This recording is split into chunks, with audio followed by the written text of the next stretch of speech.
The Diary of a CEO, The 33 Laws of Business and Life by Steven Bartlett. Picture this. You wake up, but not in your cozy bed. Instead, you're surrounded by twisted metal and debris, freezing your ass off thousands of feet up a mountain. You've been out cold for 2 whole days. The first sensation? That bone-chilling cold. Then, the eerie silence of a world that has no idea you even exist. Of the 45 souls on that flight, only 29 made it through the crash. No cell service, no rescue beacon, not even a clue where you are. This nightmare was Nando Parrado's reality in 1972, when his rugby team's plane went down in the Andes. Day 1. He slowly, deliberately sucked the chocolate coating off a single peanut. Day 2.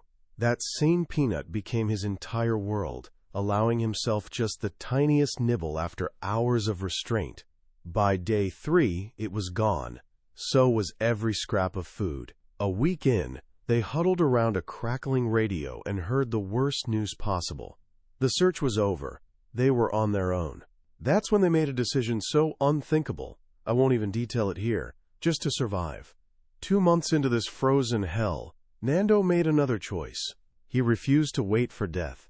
He'd walk out of those mountains or die trying. No climbing experience. Starving. But he said something that stuck with me forever. The only way you go forward is because you can't go back.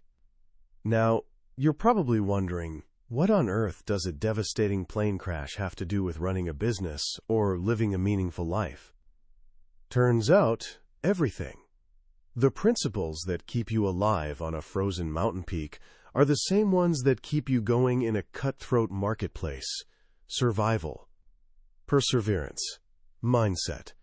This is the territory that Steven Bartlett explores in his brilliant book, The Diary of a CEO, The 33 Laws of Business and Life. Steven's story is fascinating on its own. University dropout.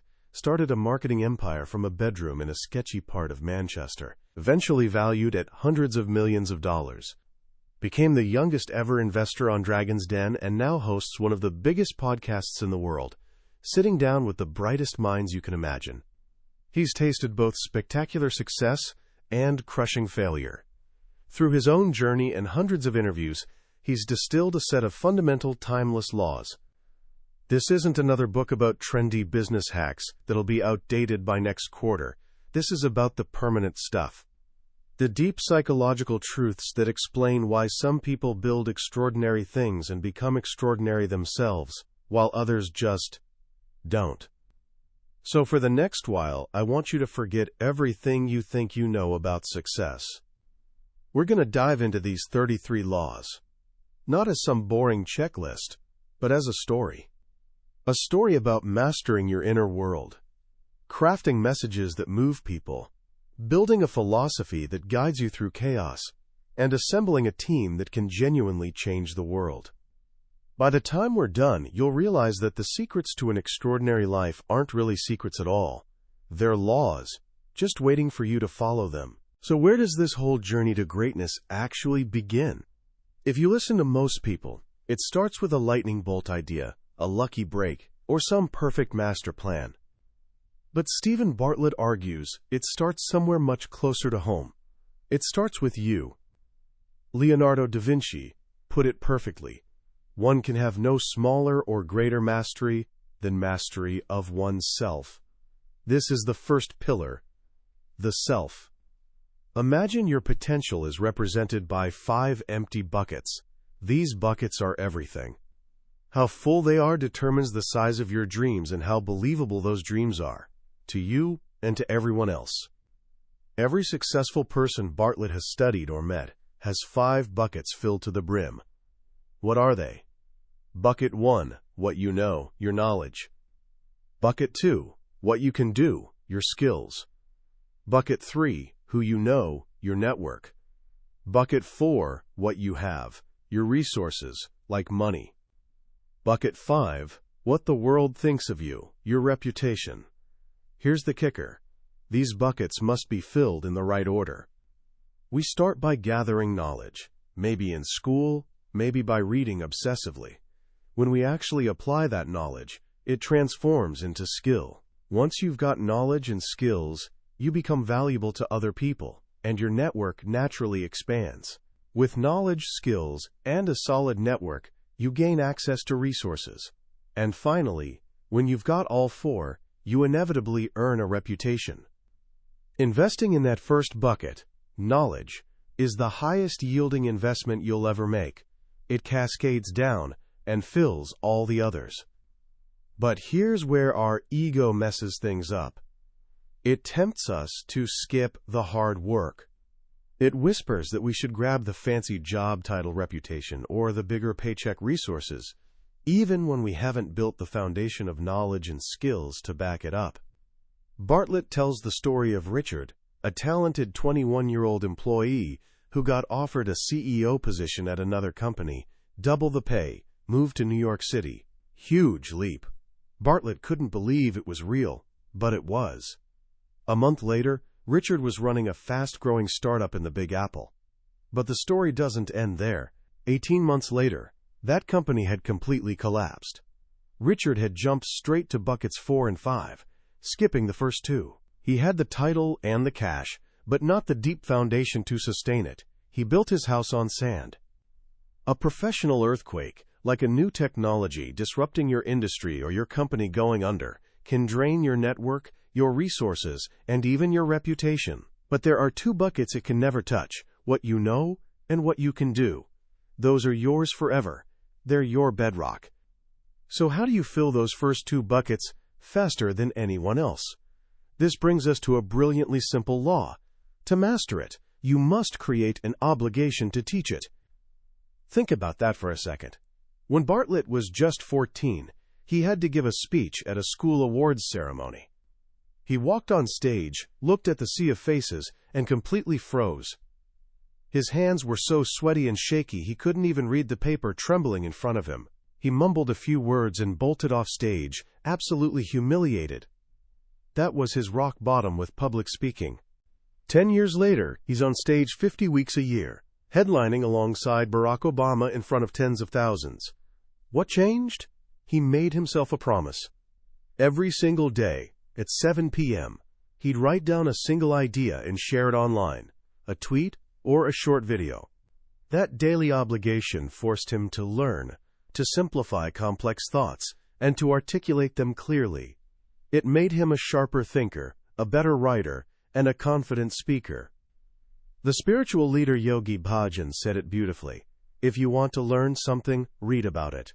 If you want to understand something, write about it. If you want to master something, teach it. By creating a social contract with his small audience, he had something to lose: their attention, his reputation. This is what people call having skin in the game. It raises the stakes dramatically. Want to actually understand a company? Buy a few shares of its stock. Suddenly, you're paying way more attention. Want to get fit? Start a group chat where you share your daily workout. The fear of losing face is a shockingly powerful motivator. Scientists call this loss aversion. Our desire to avoid losses is stronger than our desire to chase gains. This process also forces you to simplify. Fitting an idea into a tweet means you have to distill it down to its pure essence. This is the Feynman technique, named after the Nobel Prize-winning physicist Richard Feynman, who had an incredible gift for explaining complex ideas simply. He once said, "If you can't explain it to a freshman, you don't really understand it." The steps are straightforward. Learn the topic. Then try to teach it to a child using simple words. Share it publicly. Blog, stage, dinner table, doesn't matter. Finally, review the feedback. Did people get it? If not, you've got more learning to do. That's the path to mastery. But mastering yourself isn't just about what you know. It's about how you interact with the world, how you navigate conflict, and how you actually change minds. Which leads us to a law that sounds completely backward at first. You must never disagree. Think about the last real argument you had with a parent, friend, partner. Did it end with someone genuinely saying, "You know what? You're right, I was wrong"? Almost never. The moment we start a sentence with, "I disagree," or "you're wrong." Something fascinating happens in the other person's brain. It shuts down. Neuroscientist Tali Sharot ran an experiment where she put pairs of people in brain scanners and had them make financial judgments. When they agreed, their brains lit up like Christmas trees. They were open, receptive, confident. But the second they disagreed, their brains went dark. They literally stopped listening. The stronger your argument, the more evidence you pile on, the more they shut down. It's pure defense mechanism. This is why arguing about politics or climate change with someone on the opposite side feels like screaming at a brick wall. Once the brain is closed for business, the facts don't matter anymore. So what do you do instead? You find common ground. You start with what you actually agree on. "I can see why you'd feel that way." Or, "That's an interesting point, and I agree with you that..." By starting from agreement, you keep their brain receptive and engaged. Only then can you gently introduce your own perspective. The goal isn't to win the argument, it's to be heard. And you can't be heard if the listener's brain has already hung up on you. Our words should build bridges, not walls. This idea of influencing others brings us to one of the deepest truths in the book. You do not get to choose what you believe. Sounds disempowering, right? But stay with me. Imagine a terrorist is holding someone you love at gunpoint. He says, "If you don't genuinely believe, right now, that I'm Jesus Christ, I will pull this trigger." Could you do it? You could lie. You could say the words. But could you, in your heart, truly make yourself believe it? No, not even to save a life. This reveals something profound about our minds.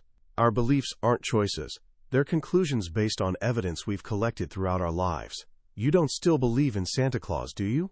Not because you chose to stop, but because you encountered overwhelming evidence to the contrary. The evidence doesn't even have to be true. It just has to be convincing to us.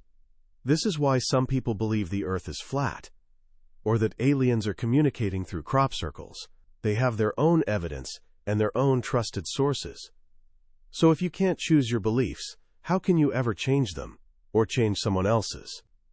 You don't attack their existing beliefs. That's like trying to knock down a fortress with a feather. It only makes them defend it harder. Instead, you introduce new evidence. If that terrorist suddenly turned water into wine, would that change your belief? For most people, absolutely. That's powerful. First-hand evidence. We believe what we see with our own eyes. This is especially true for beliefs about ourselves. If you were bullied as a kid and believe you're not confident, repeating affirmations in the mirror won't do jack. The evidence of your past is too strong. To change that belief, you need new, compelling evidence. You have to step out of your comfort zone and into what Bartlett calls the growth zone. You give that speech, even terrified. When you get even a little positive feedback, that's new evidence. Do it again, you get more. Over time, the new evidence becomes stronger than the old, and your belief about yourself begins to shift. This is how Steven went from being that terrified 14-year-old on stage to a confident global speaker. He didn't just think his way into a new belief, he acted his way into it. He collected new evidence, one speech at a time. The most important journey is from your comfort zone to your growth zone, because that's where all the new evidence lives. Once you start mastering yourself and your beliefs, you need a philosophy to guide your actions. This brings us to the second pillar, the story. This is about how you communicate your value to the world. And the first law here is wonderfully weird. Useless absurdity will define you more than useful practicalities. When Bartlett started his marketing company, he was a 20-year-old kid with more cash than experience. Before he even bought desks for his 10 employees, he spent a massive chunk of his investment on a giant blue slide with a ball pit at the bottom, right in the middle of their office. It was childish, it was ridiculous, it was barely ever used, and it was the single best marketing decision he ever made.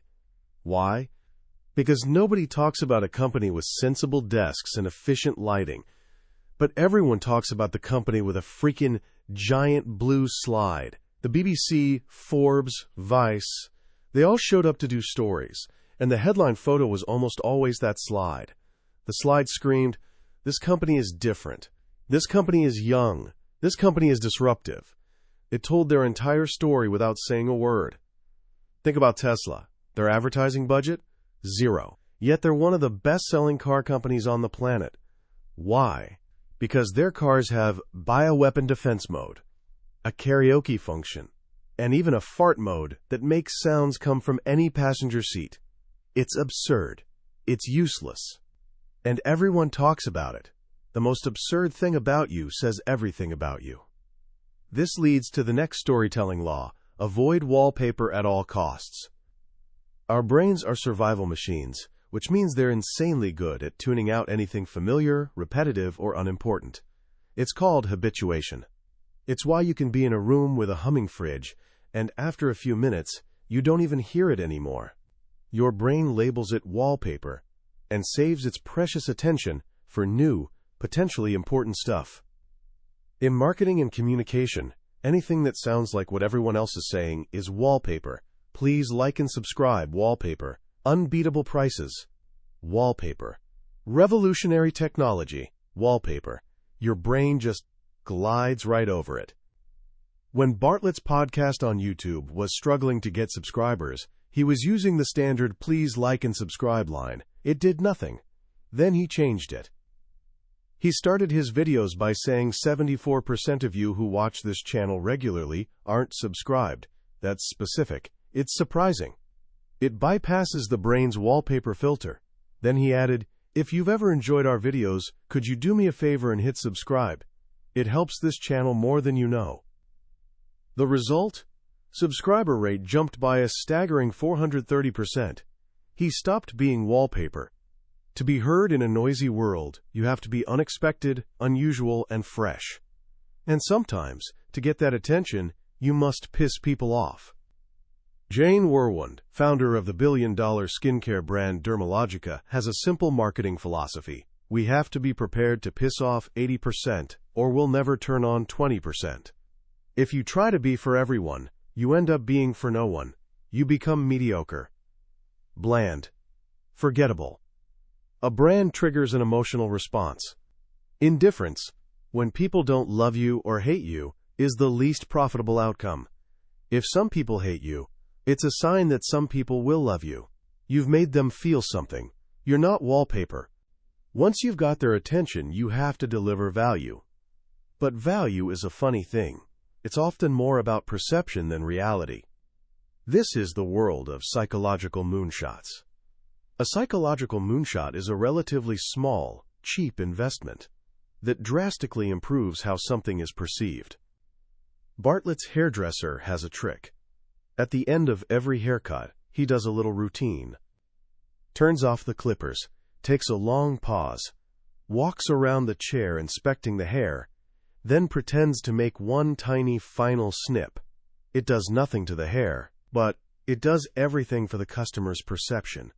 It signals attention to detail, perfectionism. One day, he forgot to do it, and Bartlett immediately felt like the haircut was rushed and incomplete, even though it was perfect and took the exact same time. Uber mastered this. When you're waiting for a taxi, the worst part isn't the wait itself. It's the uncertainty. Is it coming? When? Uber didn't just make taxis faster. They put a little moving car on a map. That's a psychological moonshot. It gives you something to watch, avoiding what scientists call idleness aversion, provides transparency, and slashes your anxiety. It doesn't make the car arrive faster, but it makes the wait feel 100 times better. It's almost always cheaper, easier, and more effective to invest in perception than in reality. Domino's Pizza Tracker did the same thing. People didn't necessarily want faster pizza. They wanted less uncertainty about their pizza. Sometimes the best way to increase perceived value is to do the opposite of what seems logical. Sometimes friction creates value. In the 1950s, General Mills launched a cake mix. All you had to do was add water, foolproof, and it flopped. They hired psychologists to figure out why. The conclusion? It was too easy. The bakers felt guilty, like they were cheating. They weren't contributing enough. So what did General Mills do? They took the powdered egg out of the mix and printed on the box. Just add an egg. They added a step. They added friction. And sales exploded. That little bit of effort made the baker feel like they'd actually baked a cake. This is why some high-end restaurants bring you a raw steak and a hot stone to cook it yourself. It's more work for you, but it increases your satisfaction. You cooked it just the way you like it. You were involved. You weren't idle. The context, the story, the feeling, these things matter more than objective reality. This leads to another crucial storytelling law. The frame matters more than the picture. Imagine world-renowned violinist Joshua Bell playing a multi-million-dollar Stradivarius violin.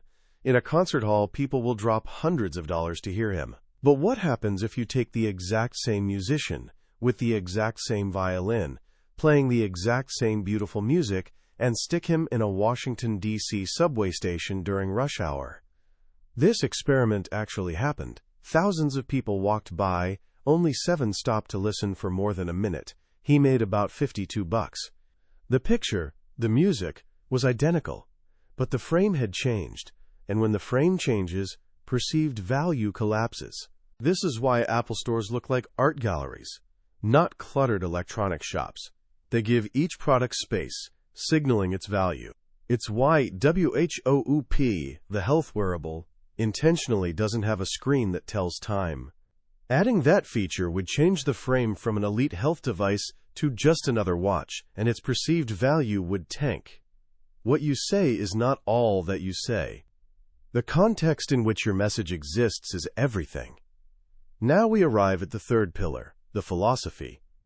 This is about the mental models and core beliefs that guide the actions of great people and organizations. And it starts with a simple, powerful idea. You must sweat the small stuff. We're constantly told, don't sweat the small stuff. But in the world of high performance, the opposite is true. The easiest way to do big things is by obsessing over the small things. Bartlett's podcast, The Diary of a CEO, became the most downloaded in the UK. Not because he's necessarily the best interviewer or has the most famous guests, but because his team obsesses over thousands of tiny details.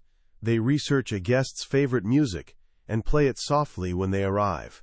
They've determined the optimal room temperature for conversation.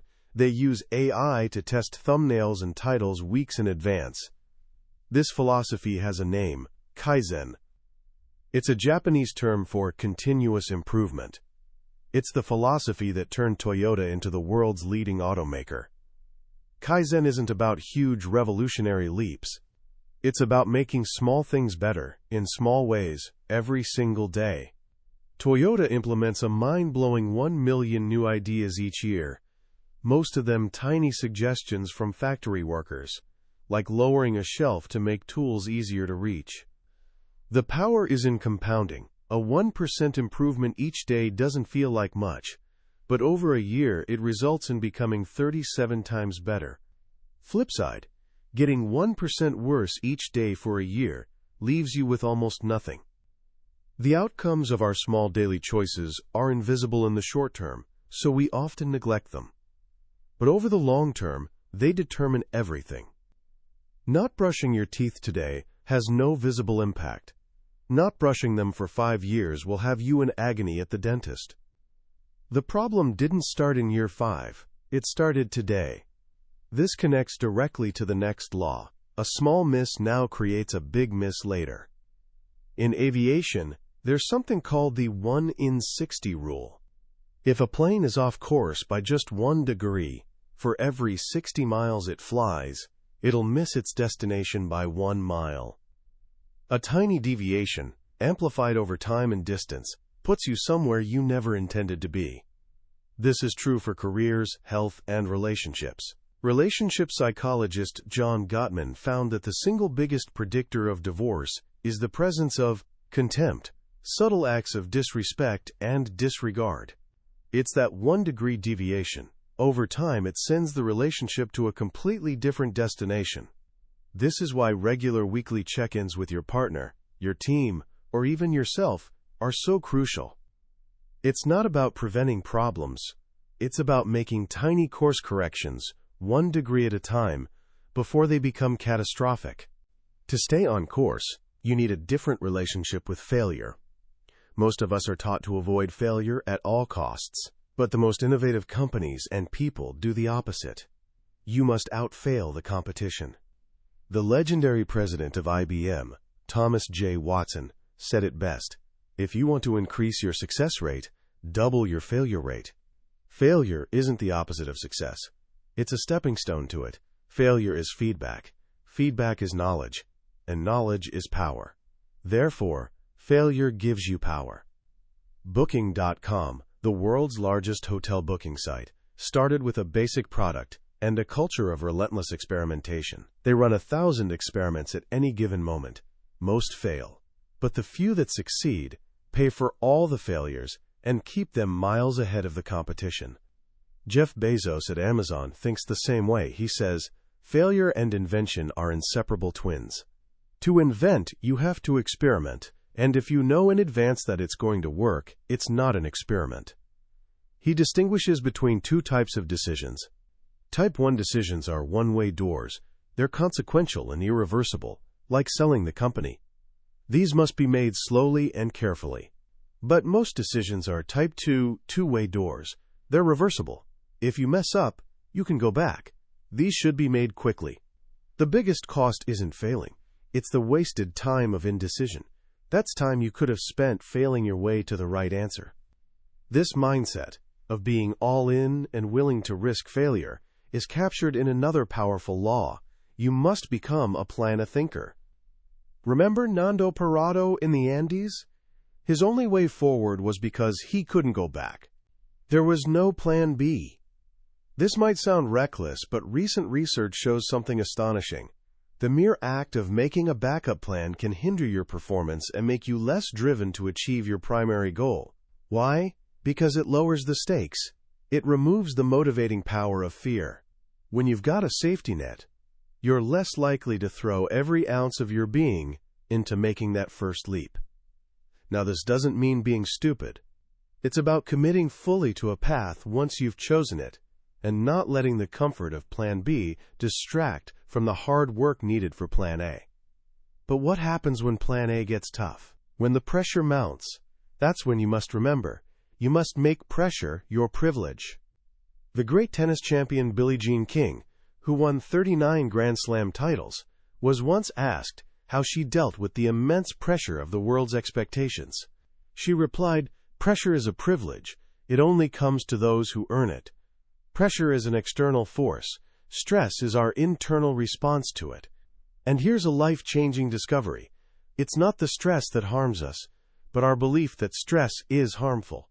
A study of 30,000 adults found that people who experienced a lot of stress and believed it was bad for them had a 43% increased risk of dying. But people who experienced a lot of stress but didn't view it as harmful, they had the lowest risk of death of anyone in the study. When you feel your heart pounding and your breath quickening, don't interpret it as anxiety. Reframe it. See it as your body energizing you, preparing you for the challenge ahead. This simple mindset shift can literally change your cardiovascular response to be healthier, more like what you experience in moments of joy and courage. The most meaningful challenges in life, building a business, raising a child, climbing a mountain, will all come with a few cold, dark nights. That pressure is a sign you're on the right path. Finally, we arrive at the 4th pillar, the team, because no one builds anything great alone. And the first rule of team building is simple. Ask who, not how. When we face a challenge, our default question is, how can I do this? But the greatest founders ask a different question. Who is the best person that can do this for me? Richard Branson, founder of the Virgin Empire, is dyslexic and admits he didn't understand the difference between net and gross profit until he was 50. But he knew it didn't matter. He said, "I'm just good with people. I surround myself with really good people." That's the thing with being dyslexic. I had no choice but to delegate. Your job as a leader isn't to have all the skills. It's to find and assemble the people who do. Every company is, at its core, a recruitment company. Your success will be determined by the sum total of the talent you bring together. How do you bind those people together? You create a cult mentality. Now this sounds sinister, but hear me out. Peter Thiel, co-founder of PayPal, said, "The best startups might be considered slightly less extreme kinds of cults. The difference is that cults are fanatically wrong about something important. A successful startup is fanatically right about something those outside have missed. It's about creating a tribe of like-minded people, fiercely devoted to a shared mission. This is especially true in the beginning. The first 10 hires define your company's DNA forever. If the culture is strong, new people will become like the culture. If the culture is weak, the culture will become like the new people. To protect that culture, you need a clear framework for who belongs on the team." Bartlett offers a simple one he calls the 3 bars for building great teams. For any employee, ask yourself, if everyone in this organization had the same cultural values, attitude, and level of talent as this person, would the average bar be raised, maintained, or lowered? It's a clarifying question. Bar lowerers, no matter how talented, are toxic. They need to go. Bar maintainers are fine. But you build a great company with bar raisers. You promote them, you empower them, and you build the culture around them.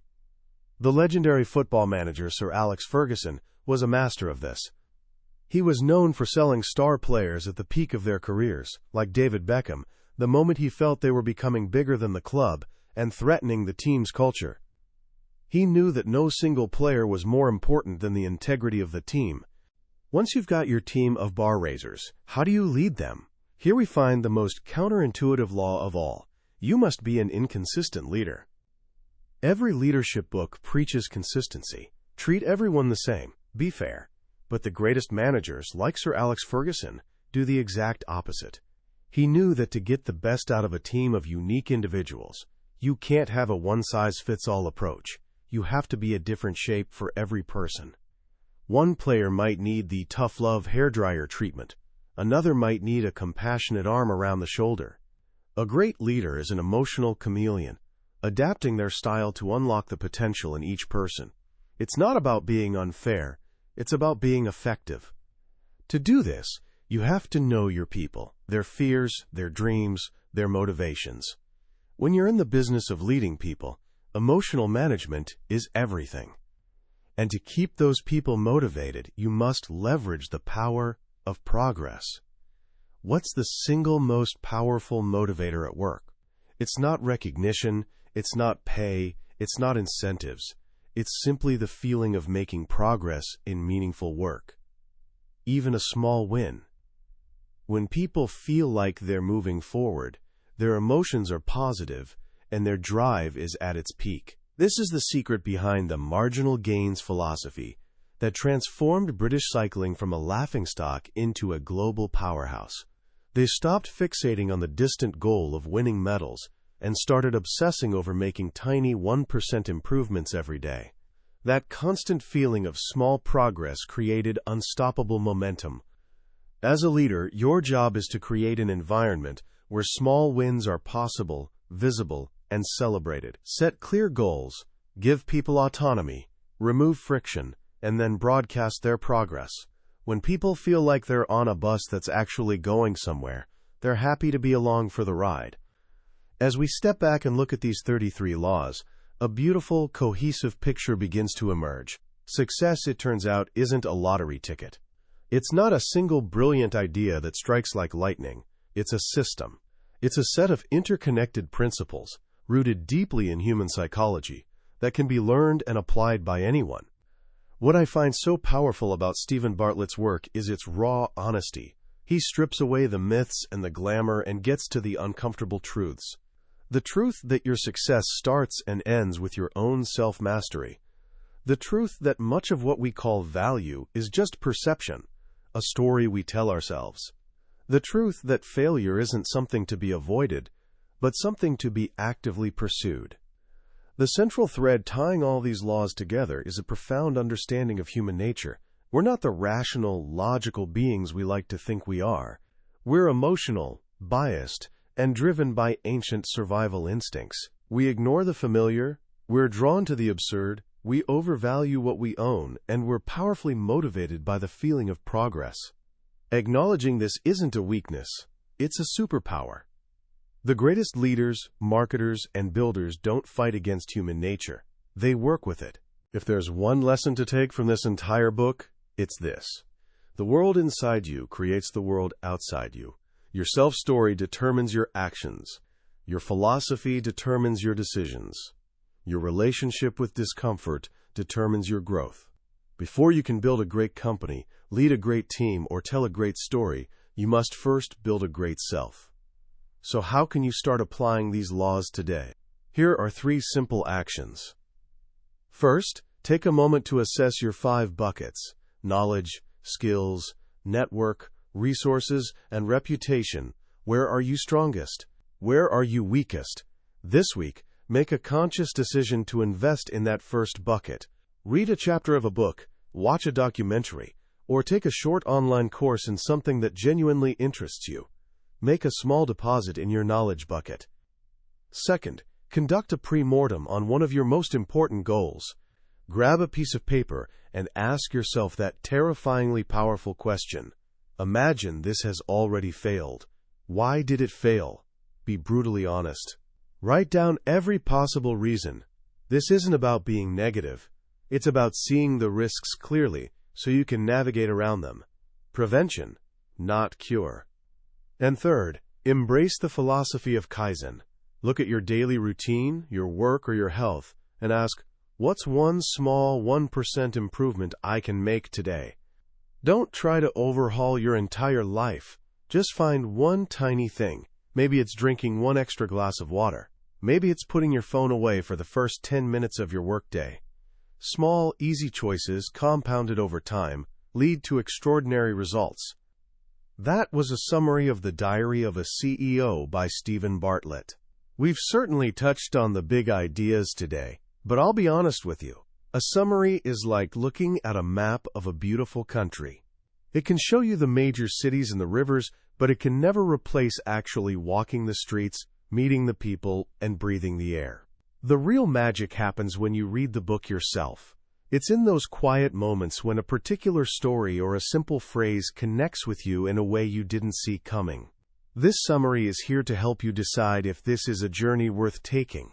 If anything we've talked about today has sparked something in you, I genuinely encourage you to grab a copy. Reading it isn't just about learning. It's an experience that can shift the way you see yourself and the world around you. You can find a link to the book in the description below. Also, if you found this summary valuable and it gave you something to think about, please do me a small favor and hit that like button and subscribe to the channel so you don't miss our next journey into another life-changing book from the Billionaire's Bookshelf. Your support helps us keep going and ensures we can continue growing and learning together.